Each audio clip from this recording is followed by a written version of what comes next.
Bugünkü kulliyemiz Fahreddin Razi Tefsir Kebir Muallifi Kulliyesi.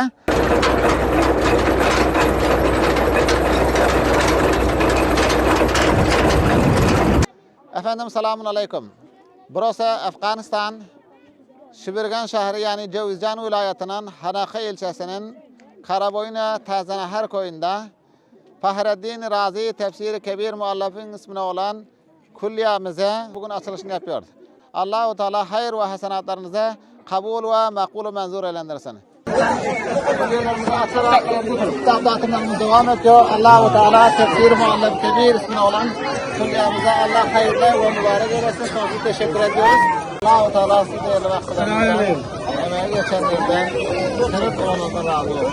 Fahreddin Razi Tefsir Kebir Kulliyesi'nin ismine olan kulliyemizin şadırvanımızdayız. Burası önümüzdeki su depomuz. Su depomuzda da önünde kolaylıkla köy ahalisi, talabalarımız, öğrencilerimiz sularını alabiliyorlar.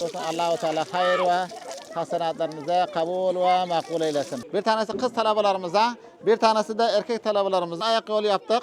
Güneş enerji sistemleriyle sularımızı çıkartarak köy ahalinin hizmetine kuyularımızı çalıştırarak hizmetine sunuyoruz. Efendim selamun aleyküm. İhlas Vakfı olarak Afganistan'da siz değerli vakıflarımızın yardım ve desteklerinizle kulliyelerimizi açmaya devam ediyoruz. Allah-u Teala siz değerli vakıflarımızdan, emeği geçenlerden, sebep olanlardan razı olsun. İhlas Vakfı vesilesiyle Fahreddin Razi Hazretleri kulliyemizin ismini alan kulliyemizin ve suqimizin, medresemizin, şadırvanımızın bugün açılışını yapıyoruz. Allah-u Teala siz değerli vakıflarımızdan, emeği geçenlerden, sebep olanlardan razı olsun. Hisse sahiplerimizin hepsinin isimlerini teker teker göstermek istiyoruz. Değerli vakıflarımızda ayretin hepsine ayrı ayrı dualar ediyoruz. Allah razı olsun, Allah kabul etsin efendim. Maşallah. Şimdi hediyelerimizi veriyoruz. Hediyelerimizi kulağını çıkaranıcığım. Maşallah. Bu şekilde abilerimizden hediyelerimizi vermeye devam edeceğiz. Giyinmeçeler. Maşallah. Allah razı olsun.